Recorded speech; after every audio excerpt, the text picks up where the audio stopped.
On the evening of July 18, 2018, 20-year-old University of Iowa student Molly Cecilia Tibbetts laced up her running shoes in the small town of Brooklyn, Iowa, population roughly 1,500, and headed out for an after-dinner jog. She'd been spending the summer in Brooklyn, living at her longtime boyfriend Dalton Jack's house, and helping watch his dogs while he was away on a construction job. Family and friends described her routine as predictable: work during the day, homework, and time with loved ones in the evening, and frequent runs along familiar streets and country roads. That Wednesday followed the usual script. Around 5:30 p.m., Molly's brother dropped her at the house where she was staying. Sometime after 7 p.m., she went out for her run. Multiple community members later told investigators they'd seen her moving through town around 7:30 p.m., wearing exercise clothes and earbuds.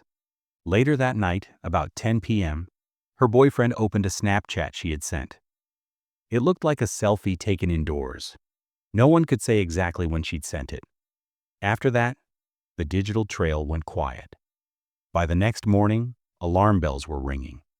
Molly didn't show up for work, didn't answer texts, and didn't return calls. Her mother, Laura Calderwood, reported her missing on July 19th. Very quickly, local authorities were joined by the Iowa Division of Criminal Investigation, and then by the FBI. The search for a single college student in a rural county became a multi-agency effort that would ultimately pull in hundreds of officers and thousands of volunteer hours. From the start, investigators cast a wide net over Molly's digital life. Friends had noted that she wore a Fitbit constantly, so detectives sought usage and location data from the device and from her phone. They also obtained access to her social media accounts to reconstruct her last known movements and communications. At the same time, ground searches focused on spots Molly liked to run and on sites that might logically capture her on camera: gas stations, a car wash, local businesses, and homes with doorbell systems. In and around Brooklyn, fields and ditches were walked on foot, ponds were checked, and helicopters and drones were used where it made sense. Detectives said the case quickly generated hundreds, eventually more than 2,000 tips and over 500 interviews. Family and friends set about doing what families do in the first weeks of a disappearance. They organized, they pleaded publicly, and they raised money to keep the case visible and to motivate anyone with information to come forward. Within 2 weeks, the Bring Molly Tibbetts Home Safe Fund climbed past $170,000. By mid-August, donations and corporate contributions had pushed the reward above $300,000 and then to roughly $366,000, one of the largest rewards Crime Stoppers of Central Iowa had managed. Molly's father and mother stood in front of cameras again and again, asking anyone who knew anything to help and assuring an unknown audience that Molly was loved, needed, and missed. Her boyfriend likewise made public appeals. Across the country, people who'd never met her followed the story and shared flyers online. Leads poured in, many of them predictable products of a high-profile case: possible sightings along highways or at truck stops, claims that she'd been seen in another state, rumors about vehicles or strangers. Investigators ran them all down. One widely reported tip placed a young woman resembling Molly at a truck stop in Kearney, Missouri. Police checked and found nothing that tied that sighting to her. Another focus was the Fitbit. While detectives did obtain data associated with the device, they were careful not to oversell what it could provide. Information from consumer wearables can help confirm movement or activity windows, but rarely gives a pinpointed answer on its own. As the days turned into weeks, the search tightened around specific locations in and near Brooklyn: the house where Molly had been dog-sitting, a local truck stop, a nearby car wash, and 2 area farms. Investigators gathered surveillance footage from anywhere along her likely running route and the roads feeding in and out of town. In a case like this, a single camera can matter. One did. a neighbor's home security system captured a runner who appeared to be Molly, and, crucially, a dark-colored Chevrolet Malibu passing the area multiple times around the same window. Detectives began the painstaking work of identifying that car and its driver. Meanwhile, the public face of the search remained a blend of hope and grit. Molly's co-workers at a children's day camp in Grinnell, where she'd spent summers working with kids, spoke about her warmth and reliability. Her friends and classmates at the University of Iowa, where she studied psychology, organized runs, and posted tributes with the hashtag #MilesForMolly, turning their own miles into a kind of rolling vigil. In Brooklyn, volunteers assembled at the fire station before heading out to search grids. Farmers checked fence lines and groves as they went about their work. The case drew national media and, at times, national politics. Through it all, Molly's family repeatedly asked people to center her life rather than anyone else's agenda. Inside the investigation, the timeline grew sharper. Authorities could place Molly on her evening run and could establish that she communicated with her boyfriend via Snapchat later that night. They could also show what she didn't do. She didn't use her bank cards, she didn't check in for her shift, and she didn't call or text as she normally would. In missing person cases involving young adults, those absences matter. They moved the case from "she might have chosen to be gone" into "something likely happened to her." By the third and fourth weeks, investigators had traced and retraced the streets on the east side of Brooklyn, knocking on doors and requesting additional video from residents who lived along or near Molly's running routes.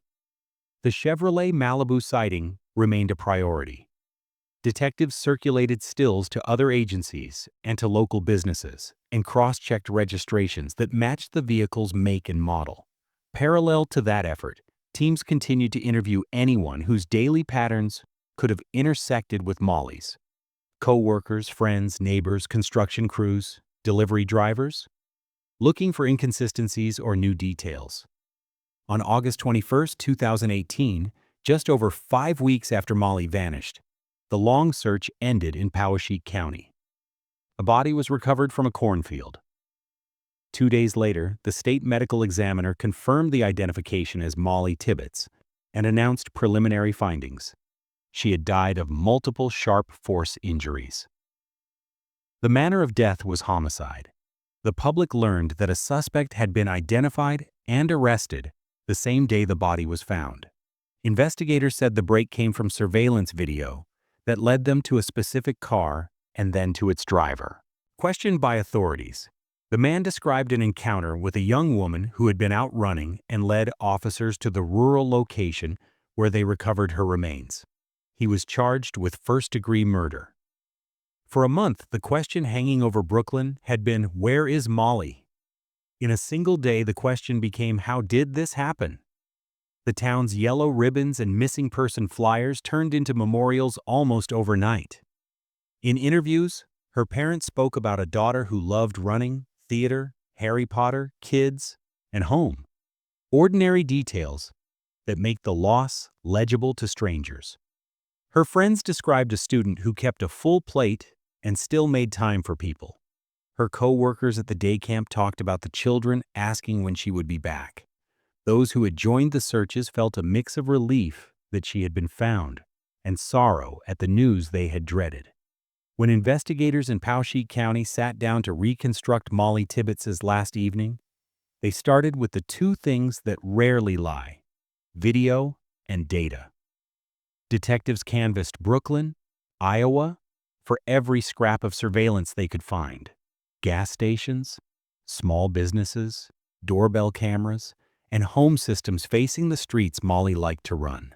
One neighbor's camera on the east side of town delivered the breakthrough: a runner consistent with Molly's build and clothing, and, more importantly, a dark Chevrolet Malibu circling the same area multiple times in the 7:30 to 8:30 p.m. window. Frame by frame, investigators built a route the Malibu appeared to drive, looping past where Molly had been seen. From there, they did the unglamorous work of narrowing possibilities. The stills were circulated, Registrations that matched make and model were cross-checked, and deputies compared trim details, wheels, chrome accents, a small tape line on the rear window, that can distinguish one car from another. The search led to a 2008 to 2011 dark Chevy Malibu tied to a 24-year-old farm worker living and working just outside Brooklyn, Christian Bahena Rivera. He was employed at Yarraby Farms, a local dairy operation, and drove the Malibu to and from work. On August 20, 2018, investigators asked Rivera to come in for an interview. He agreed. At first, he told agents he knew nothing about Molly's disappearance. Confronted with the surveillance images, he acknowledged that was his car, and that he had seen a young woman running that night. As questioning continued into the early morning hours of August 21st, his account changed. He described driving alongside a runner, circling back, getting out, and running near her.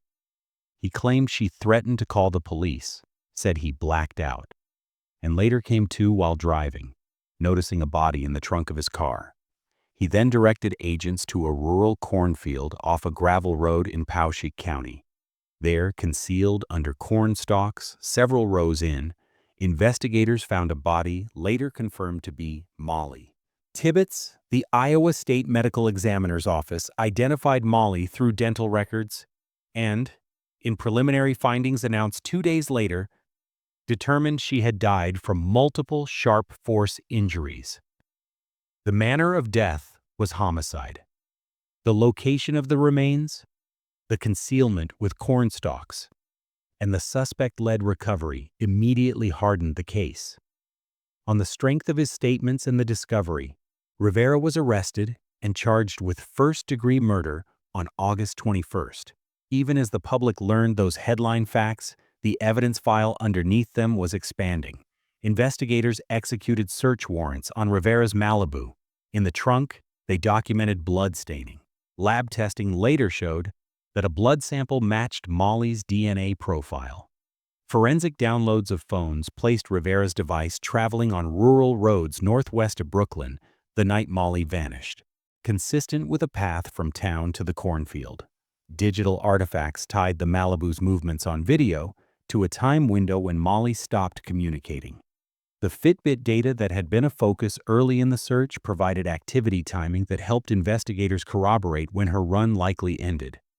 Agents also retraced Rivera's life in the weeks prior, his shifts at the dairy farm, his residence in a trailer on the property, and the routes he commonly drove. Co-workers confirmed he drove a dark Malibu. In interviews, he did not claim any prior acquaintance with Molly and maintained that he panicked after the encounter. Investigators mapped his statements against the physical facts: the car seen circling the blocks where Molly ran, the absence of her calls or messages after about 8 p.m., the gap in time before her boyfriend opened a late evening Snapchat, and the arc out of town toward the field where she was found. From the beginning, the case had generated national attention, and with Rivera's arrest, it quickly drew political heat. Law enforcement leaders repeatedly asked the public to stay focused on evidence.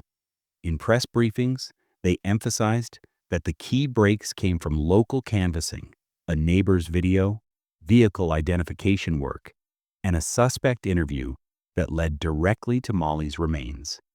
The story inside the case file was straightforward.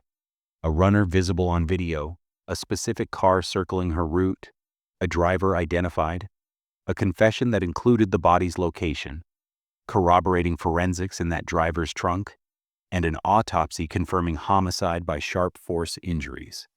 As those pieces were locked in, prosecutors assembled the narrative they would one day deliver to a jury. They began with Molly's routine, a run in the early evening and a steady cadence of digital life that abruptly stopped.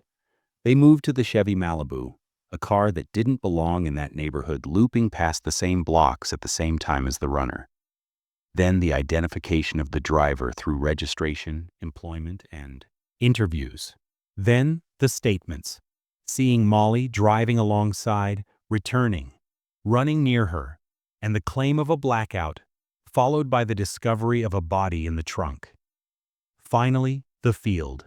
the drive to a secluded spot on a gravel road, the concealment under corn, and the suspect's direct lead to the remains. Investigators also anticipated defense challenges. They documented translation procedures used during interviews. Rivera speaks Spanish as his first language, to ensure statements would be admissible. They logged the times Rivera was Mirandized, the breaks taken, the duration of questioning, and the timing of when he accompanied agents to the cornfield. They secured video from the farm entrance showing his Malibu coming and going on the night in question, and compared that to the timeline built from town surveillance. They preserved chain of custody for all samples from the car, and they photographed the condition of the trunk, the clothing found with Molly, and the concealment at the scene. Meanwhile, the community that had searched for Molly shifted to mourning. In Brooklyn and nearby towns, vigils were held. At the University of Iowa, classmates and faculty remembered her as a psychology student who split time between study, theater, and work with kids at a day camp in Grinnell. Her family asked that tributes focus on her life, running, reading, faith, humor, not on the man accused of taking it. The reward fund that had grown to one of the largest in Iowa Crime Stoppers history was directed toward causes chosen by the family. A funeral mass was held in Brooklyn in late August, drawing mourners from across the state. Back in the lab and the evidence room, the case continued to mature in the ways that matter for trial. Analysts finalized DNA reports.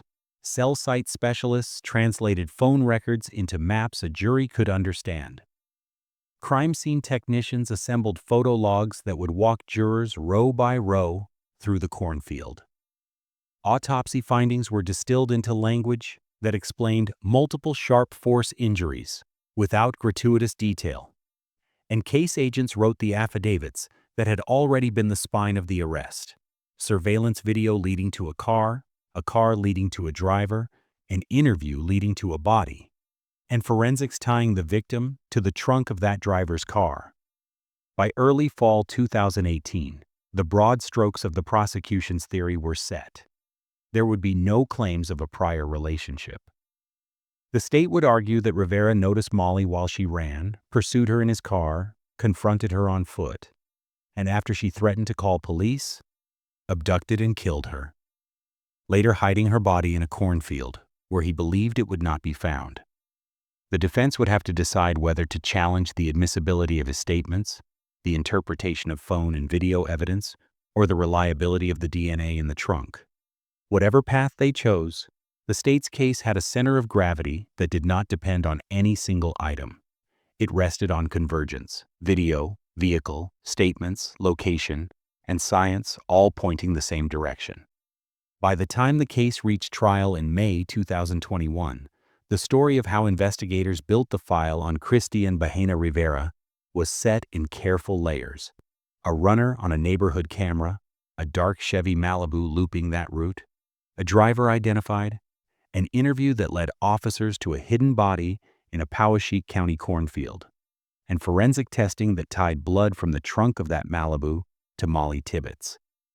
Because pre-trial publicity in rural Poweshiek County was intense, the court moved the proceeding to the Scott County Courthouse in Davenport. Jury selection opened in mid-May. Opening statements followed, with the state promising a straightforward case anchored in video, science, and the defendant's own words. Across days of testimony, jurors saw the neighbor's surveillance clip of a runner, consistent with Molly, and a dark Malibu passing again and again along the same blocks in the 7:30 to 8:30 p.m. window. Investigators walked the panel through the slow, unglamorous work of matching a make and model to a specific car, and the details that narrowed it: wheels, trim, a distinctive mark, until the search settled on the Malibu driven by Bahena Rivera, a 24-year-old dairy farm worker who lived in a trailer on the property where he worked outside Brooklyn. Agents then described the interview that began the night of August 20th, 2018, and ran into the early morning hours. They told jurors that when confronted with the video stills of his Malibu, The defendant acknowledged seeing a young woman running that night. He eventually said he drove alongside, circled back, approached on foot, and then blacked out. He claimed he came to while driving, noticed a body in his trunk, and later led officers to a cornfield off a gravel road where he said he had left her. Jurors heard how investigators followed him there, and several rows into the field found Molly concealed under corn stalks. Because interrogation law is precise, the court had already ruled before trial that certain late-night statements, made during a brief window when a Miranda advisement was incomplete, would be excluded, while earlier and later portions would be admissible. At trial, the state stayed within those boundaries and emphasized the independent proofs: the defendant's lead to the body, the video-to-vehicle identification, and the forensics. Forensic analysts testified that blood recovered from the trunk of the Malibu produced a DNA profile that matched Molly Tibbetts. Phone analysts charted the defendant's device traveling on rural roads northwest of Brooklyn the night she vanished, consistent with a drive from town toward the field where her remains were found. The state medical examiner explained the autopsy finding: death by multiple sharp force injuries, and the condition of the body when recovered 5 weeks after Molly disappeared. The prosecution also shored up the timeline with familiar, human details. Friends and neighbors placed Molly on her evening run. Her digital life, texts, social posts, and a late Snapchat her boyfriend opened drew a line through the night and then stopped. Bank cards went unused. Alarms didn't wake her the next morning. Her absence at a summer job where she was reliable underscored the point prosecutors needed jurors to feel as well as hear: she did not choose to leave. Defense counsel labored to pry open gaps. They pressed investigators on translation during the interview. Spanish is the defendant's first language, and on the duration of questioning. They highlighted that no DNA from the defendant was found on Molly's body and attacked the state's reliance on what they called a partial confession. They also explored other threads: a truck seen in the area, rumors of other bad actors, and the ordinary messiness of young adult relationships by calling Molly's boyfriend and probing text messages that, in the defense telling, introduced uncertainty. The judge kept lawyers close to the evidence and reminded jurors that speculation is not proof. Then came the turn few expected. The defendant took the stand. In a calm, even tone, he told jurors that 2 armed, masked men entered his trailer and forced him, under threats to his daughter's safety, to drive around until they found Molly running. He said one man left the car and returned later, that he was ordered to drive to a rural spot, that the men put something in his trunk, and that, after they left, he discovered his keys, his phone, and Molly's belongings along with her body. He said he panicked, moved her into the field, and kept quiet out of fear for his family. On cross-examination, prosecutors methodically pulled the story against the fixed points of the case. Weren't you the only one who led officers to the exact place where she lay? Weren't you the one whose car was recorded circling her route? Didn't the blood in your trunk match hers? Didn't your phone travel toward that field? The exchange was not theatrical. It was cumulative. A return to the state's central theme that the evidence converged on one person and one car. Both sides used their summations to crystallize those themes. The state argued that nothing about the masked men account could explain away the video, the path of the phone, the trunk blood, or the defendant's lead to the body, facts that taken together formed a chain. The defense insisted the chain had weak links, a confession they called compromised. Translation that, they argued, left room for misunderstanding, no eyewitness to a killing, and alternative possibilities that, they said, the state hadn't fully chased. The judge instructed jurors on the law, what counts as evidence, how to measure credibility, and the standard that governs every criminal case: proof beyond a reasonable doubt. Then the panel began deliberations. They took the case on a Thursday afternoon, worked through the evidence, and returned early Friday afternoon with a unanimous verdict: guilty of murder in the first degree. Inside the courtroom, the words landed with a quiet finality. Molly's parents, who had spent nearly 3 years oscillating between hope and grief, held one another and listened as the clerk polled the jurors, each yes adding weight to the first. The defendant stood impassive. The judge ordered him held pending sentencing, which under Iowa law carried a mandatory term: life in prison without the possibility of parole.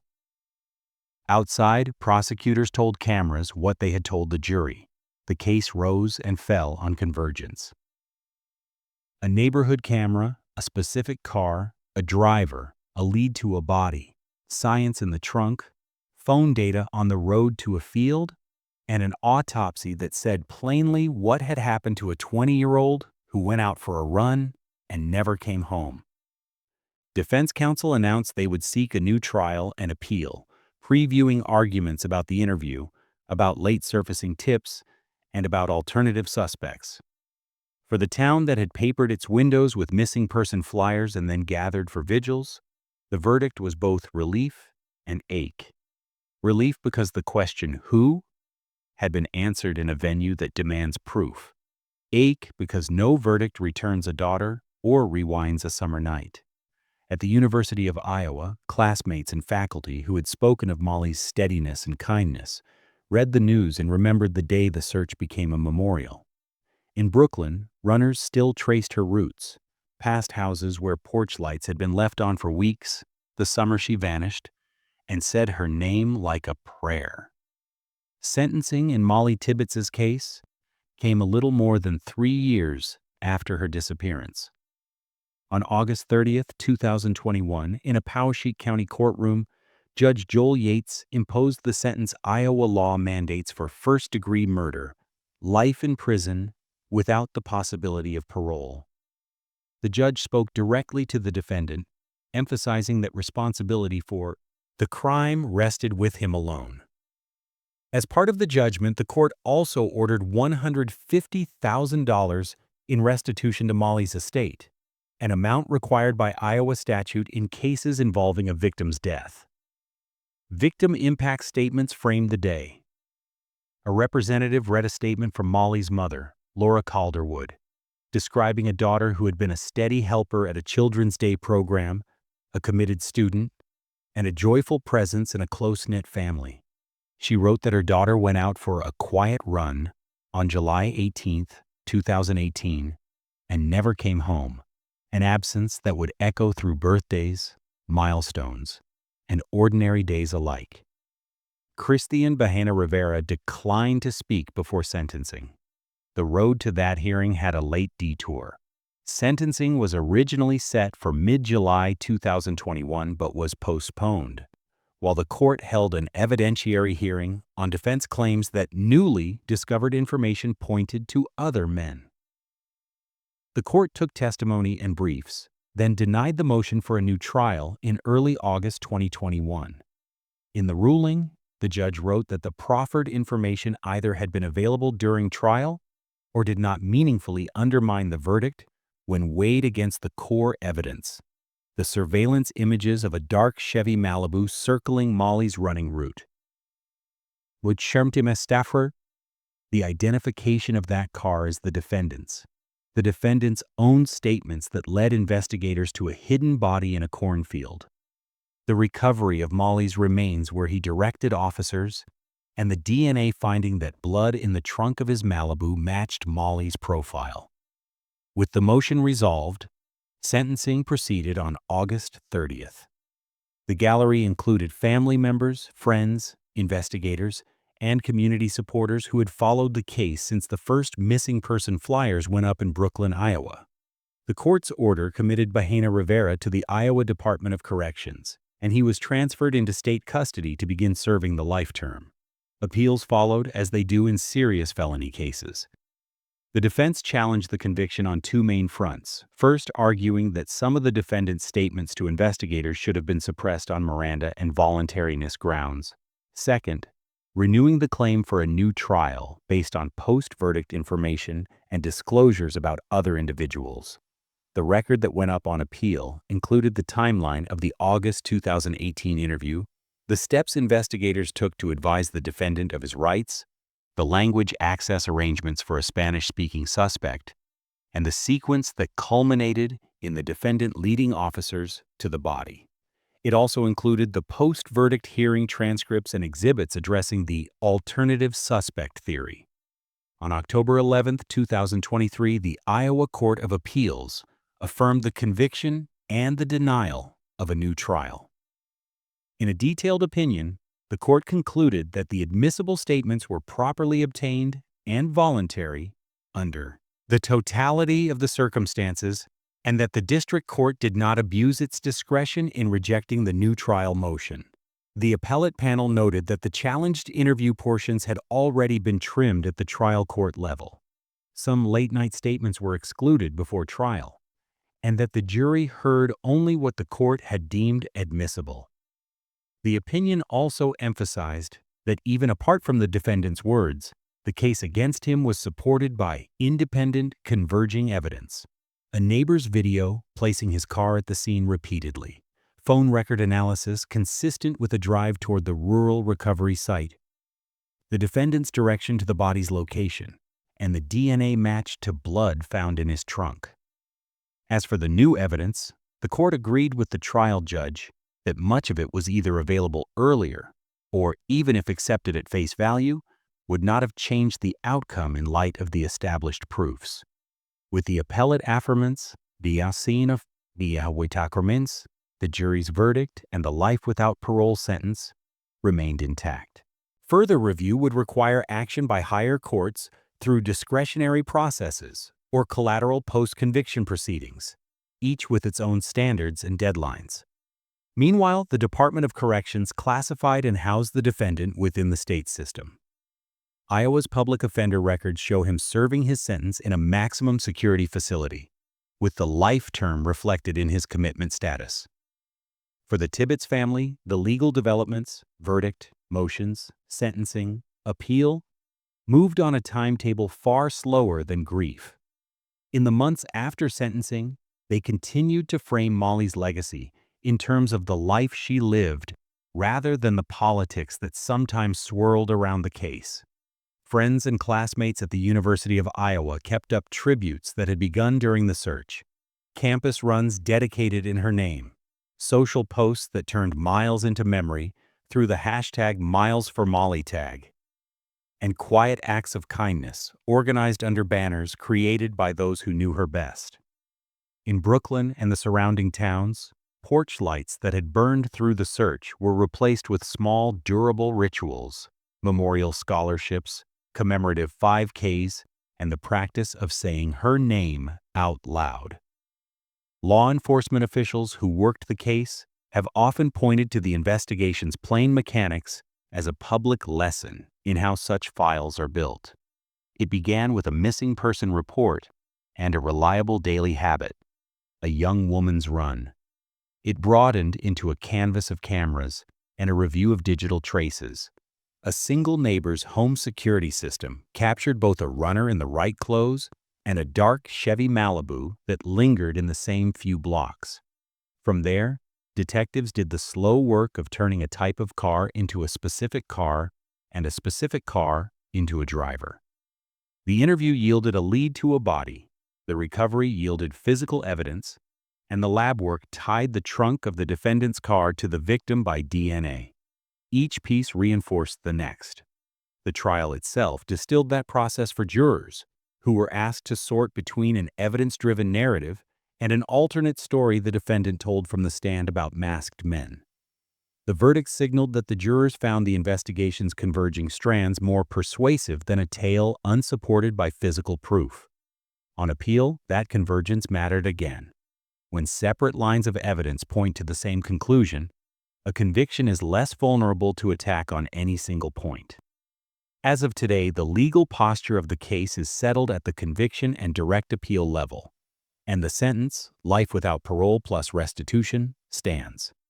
The defendant remains incarcerated under Iowa Department of Corrections supervision. There is no death penalty in Iowa, Life means life. What endures beyond the file numbers is the human scale of the loss and the community's response to it. Molly Tibbetts was a daughter, sister, friend, student, counselor to Kids at a Day program, and a runner who knew her town block by block. For weeks in the summer of 2018, neighbors walked fence rows and creek beds searching for her. When she was found, they stood together at vigils and funerals. When the case moved into the courtroom, they sat quietly on wooden benches and listened to the language of proof. And when the law had said as much as the law can say, they went home and kept her memory in motion. By running her routes, by backing scholarships in her name, by reminding one another that justice is a threshold, not a cure. For viewers, there is a sober takeaway. This case was solved not by a single spectacular clue, but by method and persistence. Cameras checked, tips logged, routes retraced, hours of interview recorded, cornrows searched, lab reports read with care. It is the kind of work that rarely makes headlines, until it does. And when it does, it allows a courtroom to answer the two questions that matter most after the sirens fade. Who is responsible, and what does accountability look like under the law? Here, those answers are now part of the record. Thank you for watching The Witness Record. If Molly's story moved you, please like, share, and subscribe, and tap the bell so you never miss our next deep dive. Stay safe and look out for each other.